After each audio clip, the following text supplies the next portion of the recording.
Soy Fernando Díaz Villanueva. Hoy es 15 de enero de 2024 y esto es La Contracrónica.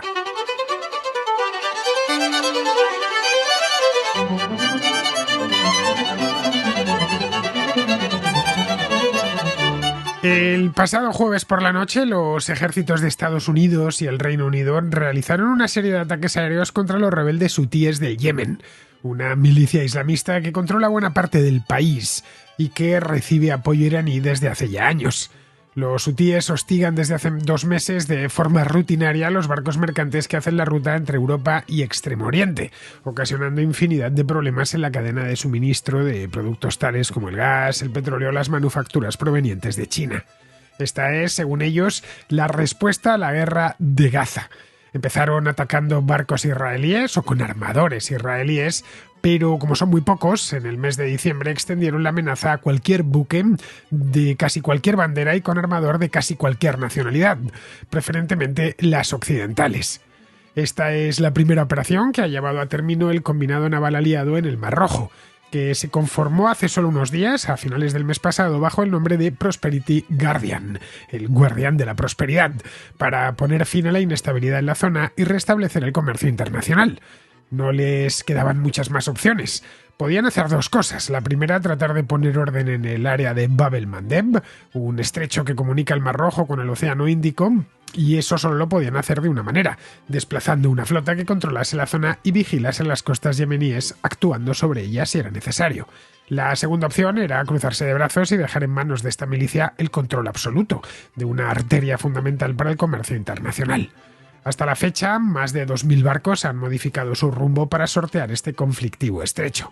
Tanto en las rutas de oeste a este como en las que van de China hacia Occidente, las compañías navieras han ordenado a los capitanes de sus buques que tomen la ruta del Cabo de Buena Esperanza, que circunnavega África por el sur, pero que es más costosa y le añade varios días más de navegación.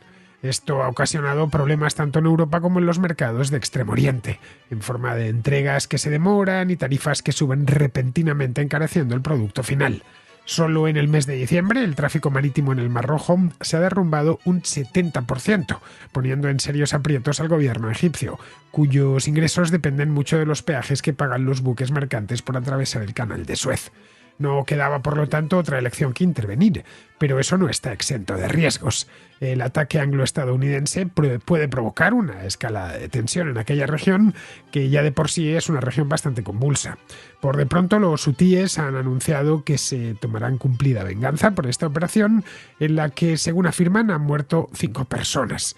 No sabemos ni dónde, ni cuándo, ni cómo responderán, pero podrían terminar convirtiendo aquello en una zona de guerra que termine por paralizar el tránsito comercial y obligue a despachar más fuerzas. Todo dependerá de hasta dónde estén dispuestos a llegar.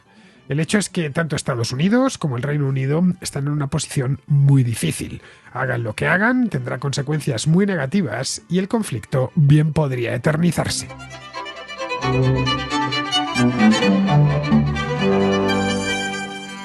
Os contaba a finales de diciembre, bueno, os lo contaba el mismo día de Navidad, lo recuerdo, el programa que hice el día 25 de diciembre, que lo titulé Crisis en el Mar Rojo. Os contaba que el estrecho de Bab el-Mandeb, este estrecho que separa la Puerta de las Lamentaciones, os decía en aquel programa, que eso es traducido del árabe, este que separa África de Arabia y comunica el Mar Rojo con el Océano Índico, se había convertido en un punto de máxima tensión geopolítica.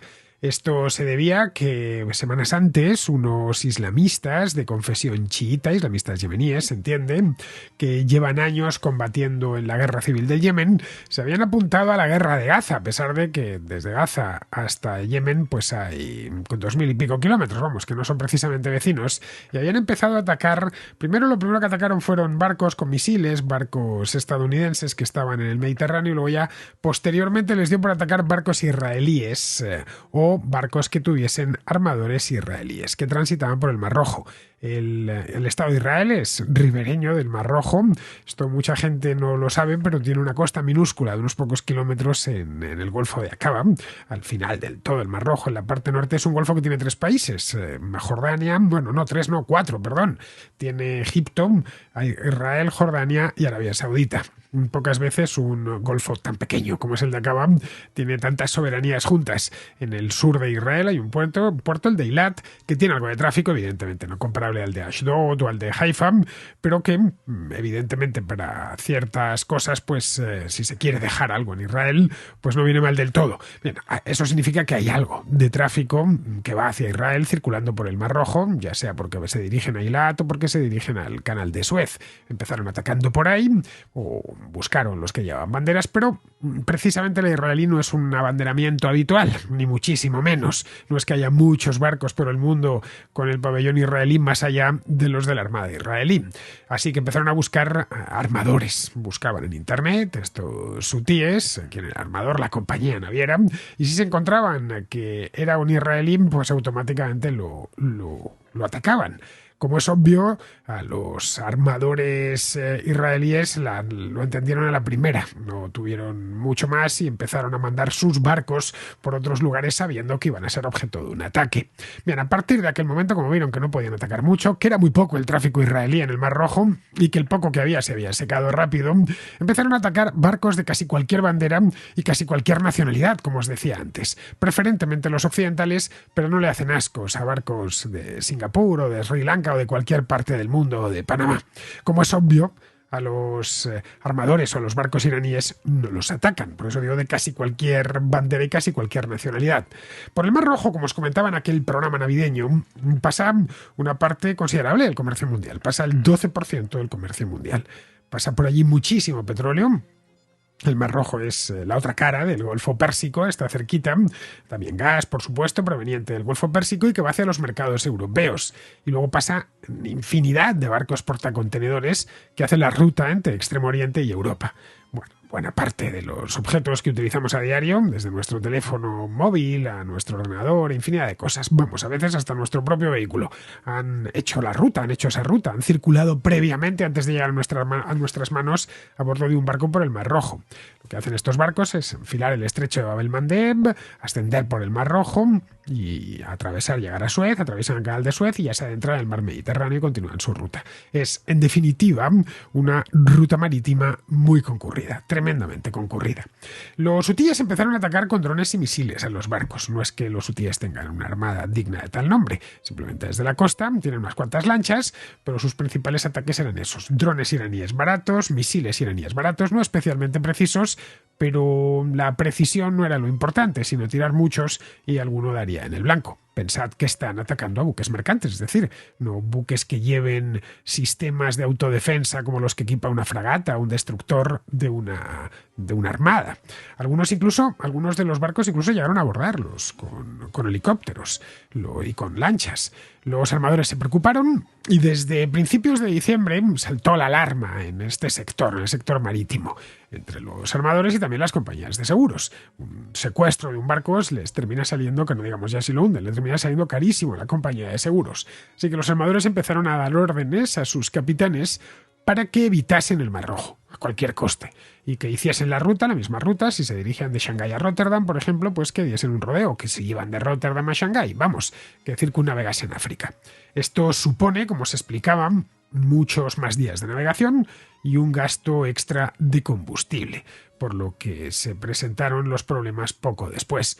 El sobrecoste, claro, de eso alguien lo tiene que pagar y eso se va a repercutir necesariamente en el consumidor final, va bajando en la cadena hasta que llega al que termina pagando por el producto, ¿no?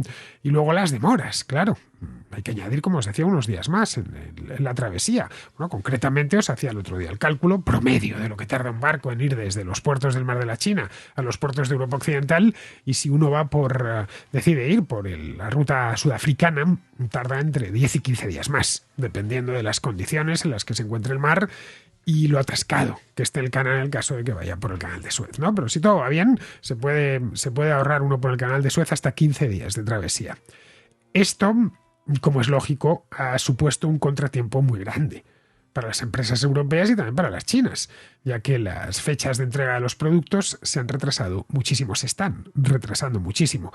Para las empresas que se dedican al comercio marítimo también ha supuesto un contratiempo porque las tarifas han subido de golpe, automáticamente de nuevo el mismo proceso. A mí me cuesta más porque me cuesta más llevar el barco, más tiempo y tengo que consumir más combustible, por lo tanto te voy a recalcular la tarifa y eso va descendiendo hacia abajo. Bueno, como botón de muestra, la gigafactoría de Tesla en Berlín, de esto me enteré hace 2 días, está teniendo problemas de suministros, precisamente por esto, y ha tenido incluso que parar algunas líneas de producción, porque los componentes le están llegando con mucho retraso desde China. Ya sabéis que la industria trabaja on time, ¿no? Si voy a instalar o muchas industrias por lo menos trabajan así, si voy a instalar tal pieza, no quiero dedicar espacio a almacenarlas, o quiero tener almacenadas las mínimas posibles, que tan pronto baje del barco, se suba en un camión o en el tren y mañana la tenga disponible aquí para ensamblar el producto. Bueno, pues eso mismo ha provocado que nada menos que Tesla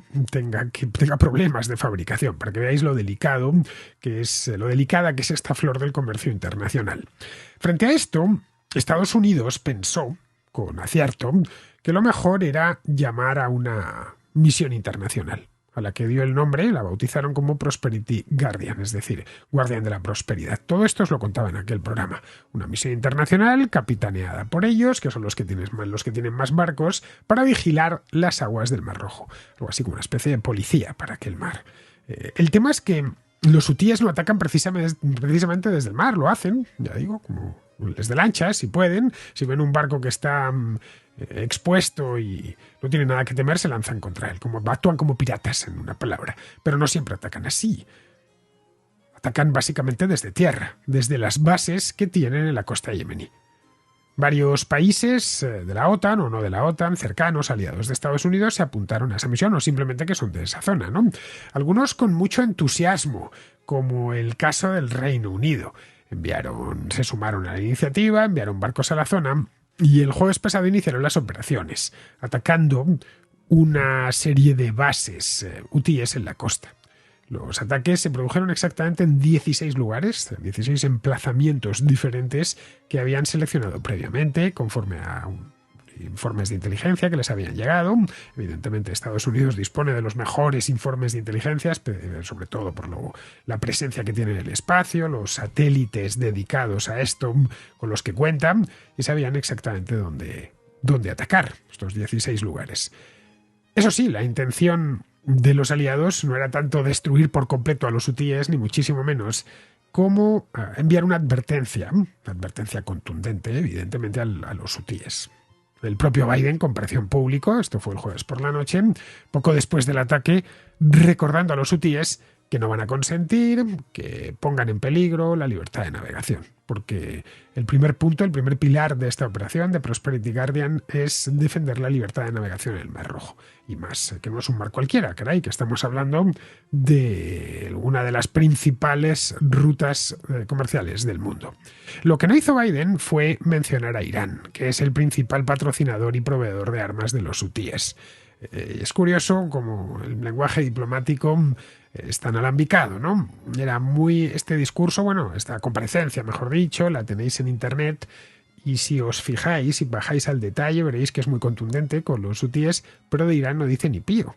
A pesar de que todos sabemos que los hutíes están financiados, armados y apoyados desde hace un montón de años por los iraníes. Evidentemente no lo hizo para no complicar las cosas, que bastante complicadas están ya.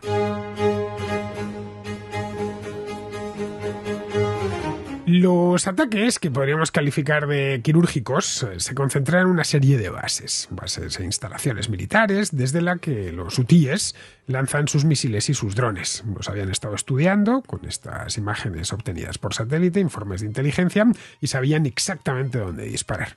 Trataron también, por lo visto, de eliminar sus radares. Debió dolerles poco, a los hutíes quiero decir, porque poco después hicieron público un comunicado en el que prometían venganza y represalias. Lo cierto es que no fue un ataque masivo, ya digo, ni mucho menos, a pesar de todo el bombo que le han dado en la prensa. Tan solo era, ya digo, algo quirúrgico y de mera advertencia. La operación duró unas pocas horas y el número de víctimas mortales fue muy bajo. 5 personas, ¿eh? Estos son según fuentes de los propios hutíes, que podrían haber sido 0 personas o 2. Es lo que nos han dicho. Si han reconocido 5 es que realmente mucho daño no les han hecho. Que los aliados hayan sido suaves y mesurados era algo buscado de forma deliberada. Evidentemente, la potencia de fuego que tiene concentrado tanto el Reino Unido como Estados Unidos ahora mismo en el sur del Mar Rojo es mucho mayor. Podrían haberles hecho mucho daño, pero no tenían esa intención.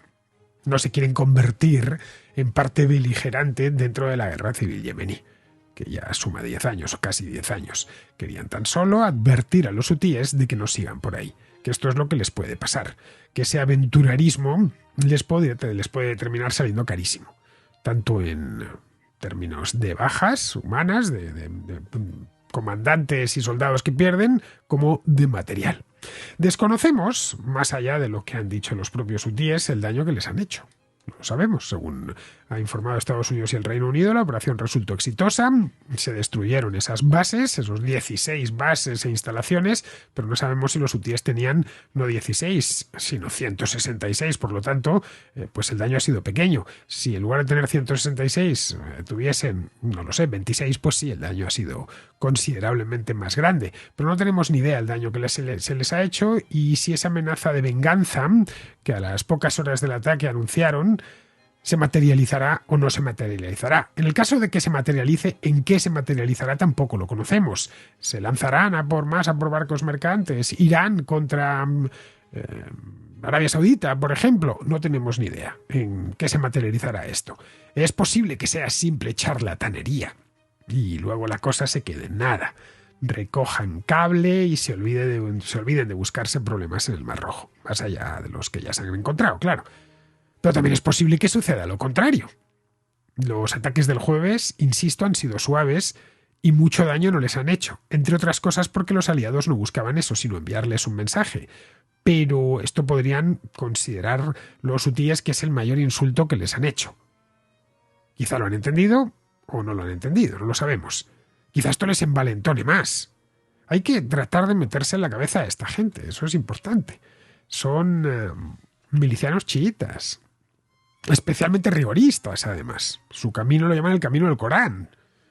Bueno, su nombre se debe a uno de sus líderes espirituales, como os contaba el día de Navidad, un tipo llamado Hussein al-Houthi, a quien el ejército yemení mató en el año 2004.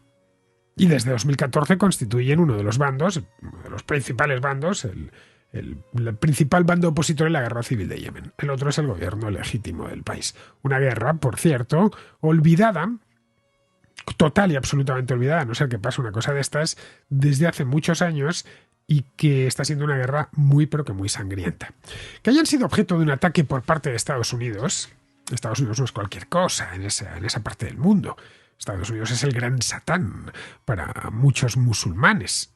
No quiero ni pensar la cantidad de tiempo y recursos que ha gastado la revolución iraní en los últimos 40 años en demonizar a los Estados Unidos. Y esto es una antena, son unos delegados iraníes en esta parte de Arabia. En tanto que han sido objeto de Estados Unidos, que Estados Unidos se ha fijado en ellos, podría el ataque incidir positivamente en su popularidad dentro del mundo islámico. Y también del propio Yemen, naturalmente, que sigue en guerra. Por 2 razones. La primera porque se han enfrentado al gigante, a David. Ellos son David y se han enfrentado a Goliat. Entonces pueden jugar eso. Somos el pequeño David islámico, los verdaderos creyentes que nos hemos enfrentado al Goliat de los infieles. Es todopoderoso, pero le hemos hecho tanto daño que se ha visto obligado a dedicarnos atención y a dispararnos unos misiles. Y la segunda porque lo han hecho defendiendo a los palestinos. Ese es su relato principal. Nosotros hemos entrado en esto porque lo que está haciendo Israel en Gaza pues es inaceptable y vamos a poner nuestro granito de arena. Nuestro granito de arena, a pesar de que estamos a 2.000 kilómetros, es atacar a los estadounidenses que haya por ahí o atacar a cualquier barco mercante que pase por delante de nuestras costas. Esto, mientras otras potencias regionales miren hacia otro lado, ellos lo pueden decir que están haciendo algo al respecto. Para los movimientos islamistas, eso es una importante credencial. Estos son los únicos valientes que se están atreviendo. Los de Hezbollah, que están al lado, 4 misiles y poco más, pero no se han atrevido ni siquiera a cruzar la frontera. mientras que estos, desde el otro lado de Arabia, están atacando. Los ataques, de hecho, provocaron manifestaciones de apoyo dentro de Yemen. Esto fue el viernes pasado. Para ellos es combustible de alto octanaje, la guerra civil, y como es evidente, lo aprovecharán al máximo. Para Estados Unidos los hutíes no suponen una amenaza, como os podéis imaginar, pero atacarles ha abierto un debate interno dentro de Estados Unidos. El gobierno de Biden ha justificado el ataque como algo defensivo, ya que sus operaciones contra los buques mercantes pues estaban poniendo en peligro no ya barcos mercantes, sino barcos y tripulantes estadounidenses. Y su obligación es defender a los estadounidenses allá donde estén. Pero eso ha reavivado un debate sobre el poder que tiene el presidente de Estados Unidos para entrar en guerra sin la aprobación previa del Congreso. Ojo, esto no es cualquier cosa, esto es un mandato constitucional, en su primer artículo además, donde se especifica que corresponde al Congreso declarar la guerra, otorgar patentes de corso, establecer reglas en materia de capturas en el mar y en la tierra, etc. La guerra solo puede ser declarada si hay una autorización por parte del Congreso. Biden se defiende arguyendo que es que él no ha declarado la guerra, que simplemente ha ordenado un ataque defensivo contra unos bandidos que están atacando barcos mercantes. Es decir, ha expuesto el caso como si fuese esto una operación contra la piratería, que en buena medida es una operación contra la piratería. Los hutíes, aparte de tirar misiles y drones, también asaltan barcos y tienen la oportunidad de hacerlo y se cobran el botín, naturalmente. ¿Tienen algo que temer los estadounidenses después de esto? Pues nada especialmente grave. Como os decía antes, la capacidad de los hutíes para hacer daño a Estados Unidos es muy pequeña, pequeñísima. No hay mucho que los hutíes puedan hacer de manera directa contra Estados Unidos. Pero, ¿qué pasa si esto va a más si los hutíes cargan, por ejemplo, contra Arabia Saudita, con quienes habían llegado ya a un medio acuerdo y los saudíes se habían retirado? O contra los Emiratos Árabes Unidos. Los hutíes son gente impredecible, y actúan además según sus propias reglas, persiguiendo sus propios intereses, siempre en clave interna porque están librando una guerra civil desde hace casi una década. Y esto hay que tenerlo en cuenta. De cualquier manera, los estadounidenses no han sido los únicos que han atacado Yemen.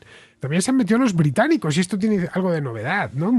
Lo que vendría a demostrar que Rishi Sunak quiere sacar pecho y hacerse ver, de cara también a la opinión pública interna. El ataque ha sido muy apoyado dentro del Reino Unido. Otros países de la coalición, como Canadá o Noruega, han preferido mantenerse al margen del ataque, que aunque lo apoyan, no han querido participar en él. Que los británicos estén en esto tampoco es extraño. La Royal Navy ya no es la que era hace un siglo, pero se sigue manteniendo entre las más importantes del mundo. Hace justo 100 años, al concluir la Primera Guerra Mundial, pues era la más importante del mundo, tenía la flota de guerra más grande y poderosa del mundo. En aquel entonces, una de las tareas principales de la Royal Navy era vigilar los mares, para que no se interrumpiese el comercio, algo que era vital para su imperio. Durante su apogeo, entre finales del 19 y principios del 20, la Royal Navy tenía los mejores buques de guerra del mundo. Y además bases repartidas por todo el planeta. El imperio empezaron a desmantelarlo tras la Segunda Guerra Mundial, pero claro, el que tuvo, retuvo. En los años 60 la Royal Navy aún contaba con 156 destructores y fragatas. Tenía todavía 54 submarinos, 2 acorazados, 14 cruceros y 8 portaaviones. Estoy hablando de los años 60, en pleno desmantelado del imperio. Todavía en los años 80, principios de los 80, en el 82, fueron capaces de acometer una operación complicada como fue la del Atlántico Sur, la de las Malvinas. Enviaron una flota al otro lado del mundo compuesta por 2 portaaviones, estaba el Hermes y el Invincible, 7 destructores, 16 fragatas y 6 submarinos, casi todos nucleares. Uno de ellos, el Conqueror, fue quien hundió al general Belgrano.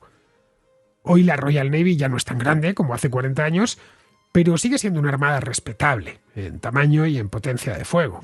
Hoy cuenta con 2 portaaviones, 12 fragatas, 6 destructores, 2 barcos de desembarco anfibio, varios patrulleros de altura y unos cuantos buques dragaminas y luego barcos menores, claro.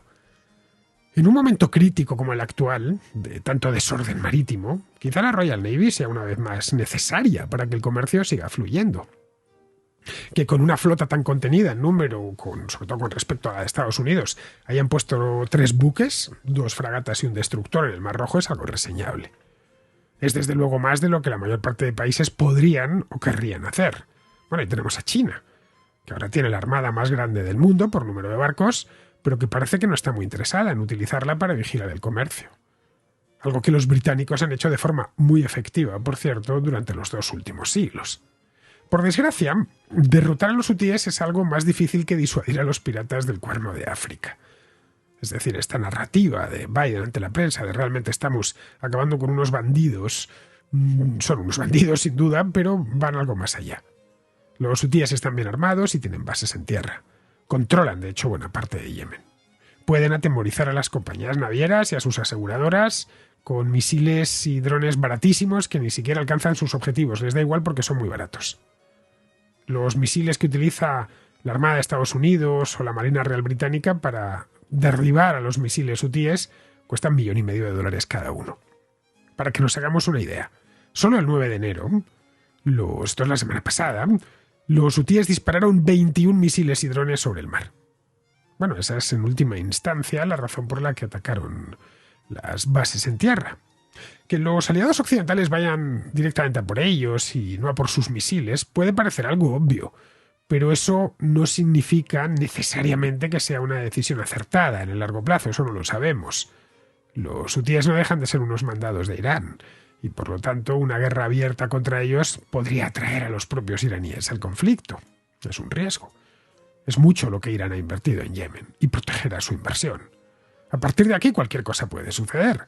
Los hutíes pueden olvidarse del tema, como decía antes, y dedicarse a lo suyo, o tomar represalias contra los propios aliados o contra lo que queda del transporte marítimo en el sur del Mar Rojo, que si se convierte en zona de guerra quedará cerrado ya completamente al comercio. Para restablecerlo harán falta más barcos de guerra y convertir esos ataques quirúrgicos en algo más serio. No sabemos si se llegará a tanto, pero el riesgo está ahí. Vamos con la contrarréplica, empezamos con Nacho, que es de Málaga, y que nos habla del tema este de los hutíes, del tema del día. Más concretamente de cómo España ha decidido no unirse a la flota aliada. Y te he enviado junto a mi audio la noticia en la cual, como ya te dije, España rehúsa de participar en las actividades de ataque hacia los hutíes en Yemen para proteger el mercado, el comercio marítimo que hay por el Mar Rojo.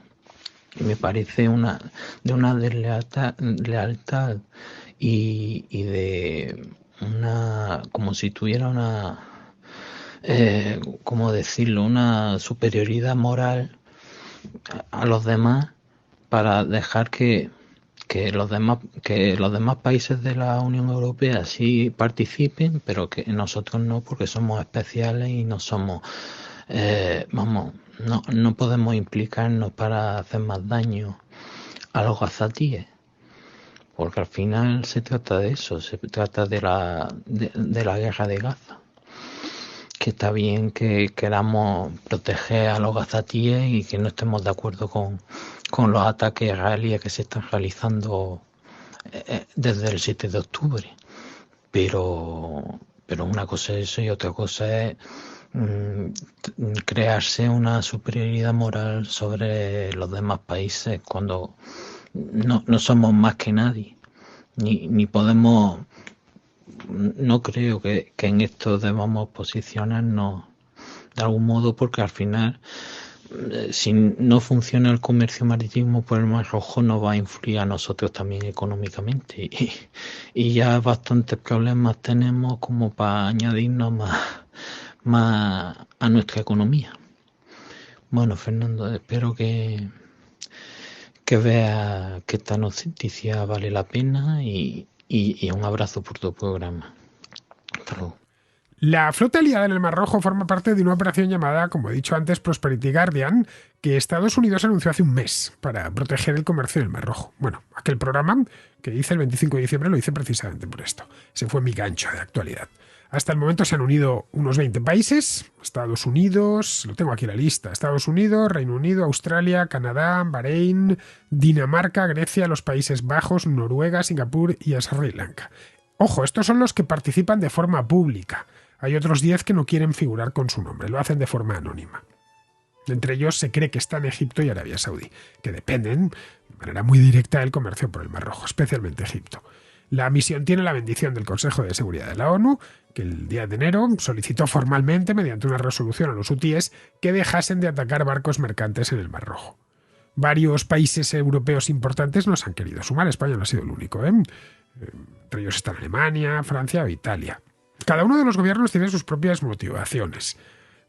Unos creen que si no se señalan a sí mismos, los hutíes no les respetarán y no atacarán sus barcos.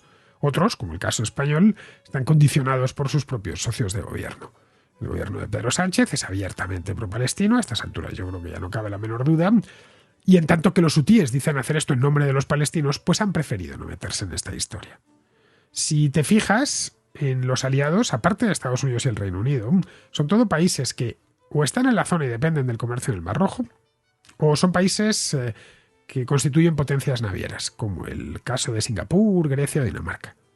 Los daneses están especialmente enfadados porque los hutíes van a por buques portacontenedores, y una de las principales navieras de portacontenedores del mundo es Maersk, que es de origen danés. De hecho, el día de fin de año trataron de secuestrar un portacontenedores de Maersk, el Hangzhou, que es bastante grande, es un portacontenedores de 15.000 TEUs. No lo consiguieron porque enviaron una señal de socorro y andaba un destructor estadounidense cerca y les auxilió. Pero el gobierno danés se ha visto obligado a hacer algo. Lo mismo sucede con los griegos, a quienes el otro día les secuestraron un petrolero. En el caso de que ataquen un barco español, el gobierno tendrá que hacer algo. Así que en Moncloa deben de andar todos cruzando los dedos. Bien, seguimos con Ricardo, que nos habla de los e-fuels, los electrocombustibles, esto que comentábamos la semana pasada y que pedía a la comunidad que nos lo aclarase. O para empezar, a mí, que me lo aclarase a mí y ya de paso que nos lo aclarase a todos. Pues bien, Ricardo, que es químico y que conoce este tema, nos lo explica. Es una nota de voz larga, pero muy ilustrativa. Hola Fernando, espero que esté yendo bien el comienzo de año. Te mando este mensaje para responder al contraescucha que preguntaba sobre el combustible sintético y bueno, querría simplemente ampliar un poco el conocimiento que hay sobre este tema y espero que se abra un debate interesante al respecto y que bueno, podamos aprender todos un poco de todos. Comento que soy químico, pero no estoy especializado, digamos, la química, el área de la química que yo trabajo no es precisamente yo trabajo en algo que es muy diferente, pero un poco de idea sí tengo, una ligerísima idea sí tengo, puesto que últimamente, como este tema está, digamos, tan de moda, por decirlo de alguna manera, pues he investigado al respecto. Entonces, bueno, comentaba un poco qué es el combustible sintético. Ya la propia palabra, la propia frase lo dice. Básicamente un combustible que nosotros generamos de manera artificial mediante una reacción química. Nosotros podemos obtener combustible, digamos, extrayéndolo de alguna manera de fuentes naturales, el petróleo, por ejemplo, o el gas natural, y aquí lo que se quiere hacer es una reacción química de compuestos que sean más elementales, por decirlo de alguna manera, y generar, digamos, el combustible deseado. Entonces, bueno, me voy a parar un poco en las maneras o las principales que hay para generar este combustible sintético. Las dos principales serían a partir de la licuefacción de carbón, que no deja de ser calentar carbono a muy alta temperatura y después añadirle hidrógeno para finalmente obtener el hidrocarburo deseado.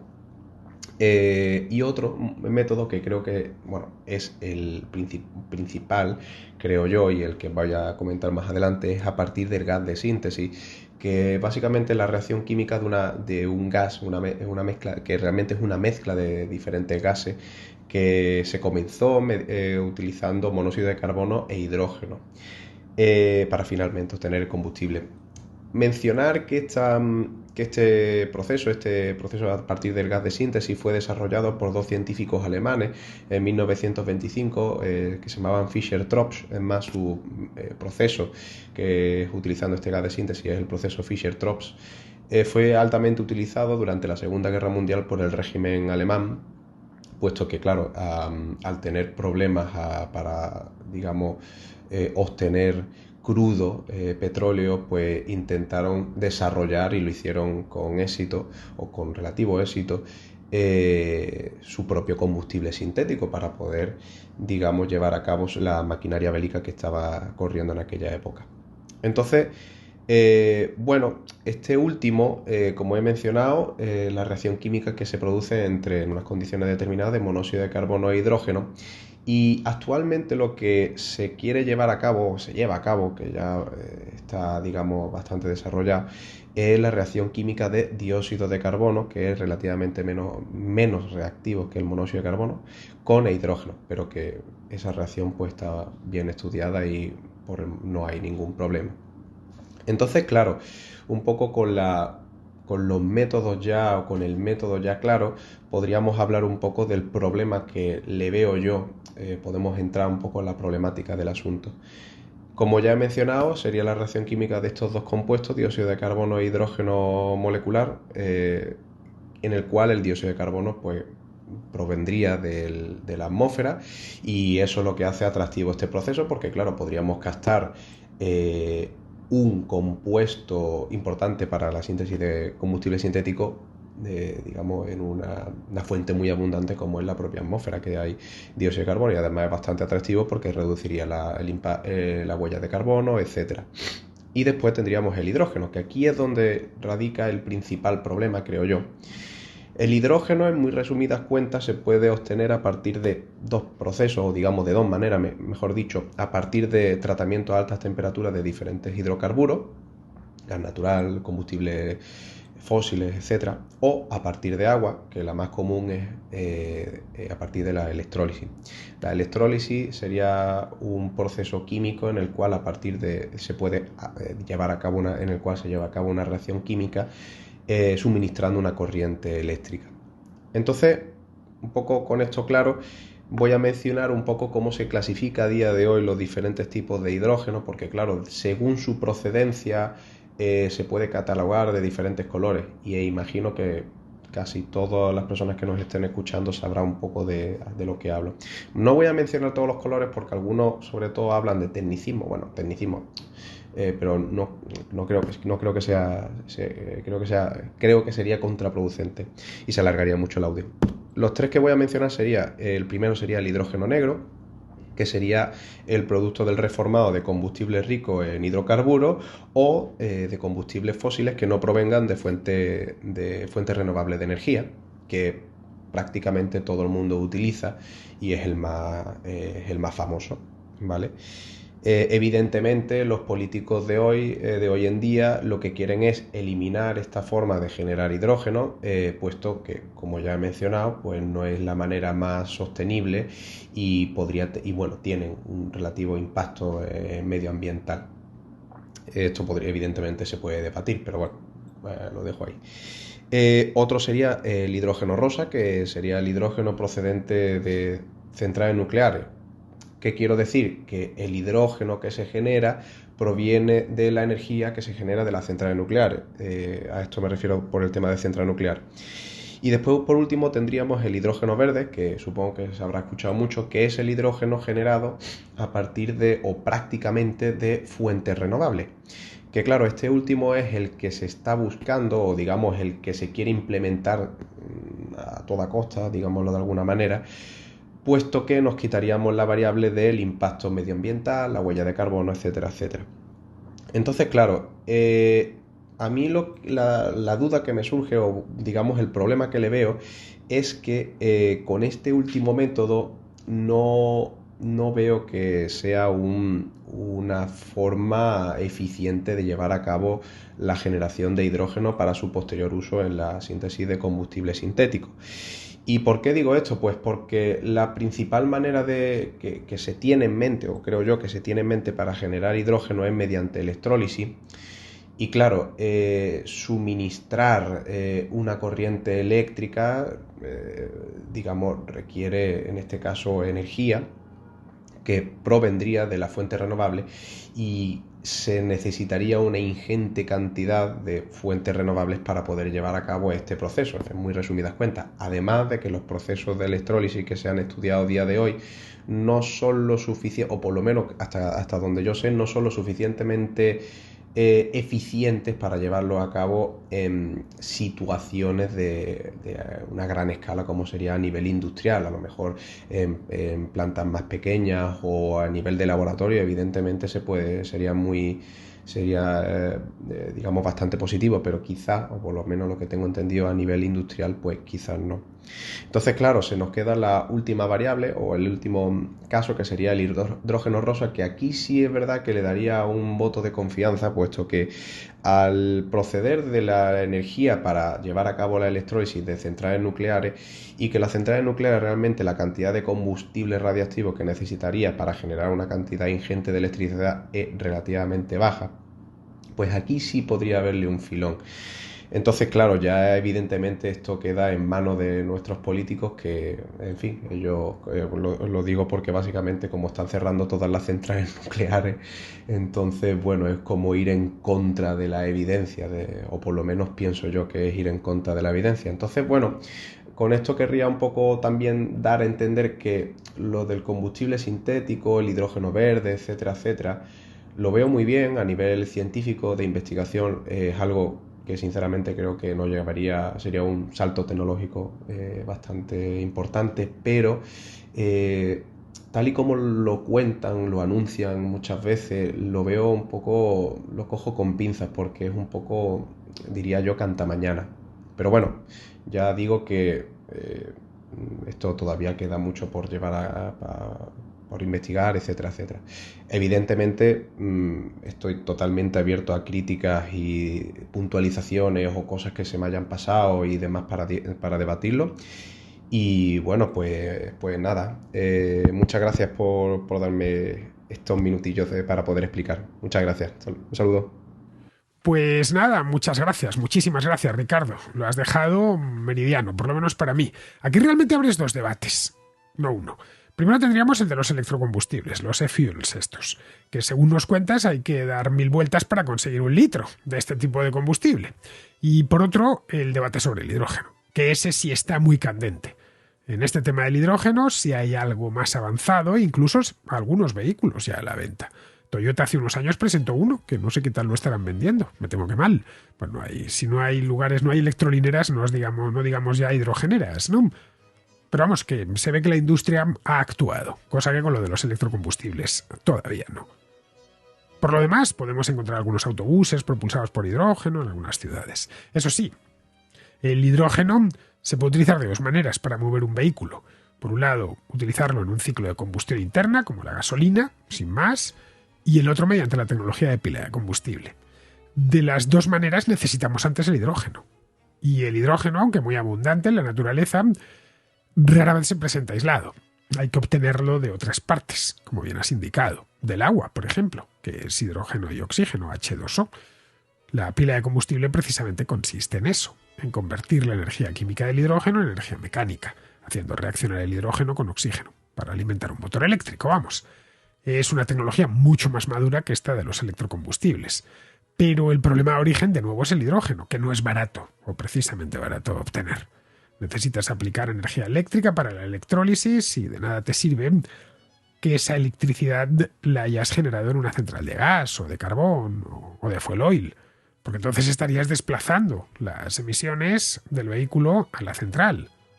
En Europa tampoco gustan, al menos en la mayor parte de Europa, no es el caso de Francia, pero en la mayor parte de Europa no gusta demasiado a los gobiernos emplear la energía eléctrica. En Alemania las han cerrado todas y en España esa es la voluntad de este gobierno. Energía eléctrica de origen nuclear, quiero decir. Así que solo queda la energía renovable. Solar o fotovoltaica, vamos. Y para eso, como bien dices, necesitas cantidades ingentes de energía. Pero en este caso renovable. Y es una energía muy difusa, no concentrada, como sucede con el combustible nuclear. Hay una serie de proyectos en marcha, de hecho, si lees la prensa verás que es continuo, todo el año se están viendo proyectos aquí o allá, con muchísimo dinero público de por medio, que no sé a qué puerto les llevarán, no tengo ni idea. De cualquier manera, queridos contraescuchas, tenemos aquí dos debates muy interesantes, por un lado el de los electrocombustibles y por otro el del hidrógeno, como alternativa no ya a la gasolina o al diésel, sino a los eléctricos de batería. Bien, pues vamos a terminar, vamos con Pizarro, que nos habla de estos problemas aéreos que están teniendo las aerolíneas con el año nuevo. Los accidentes aéreos son tan viejos como la aviación y los debidos a fallos de fabricación disparan con razón las aprensiones y recelos que en el caso de Boeing llueven sobre mojado. El personal formado, los materiales óptimos y los controles de calidad son la receta para evitar estas ineptitudes, y la única explicación de la puerta voladora es ahorro de costes a cambio de aumento de riesgos.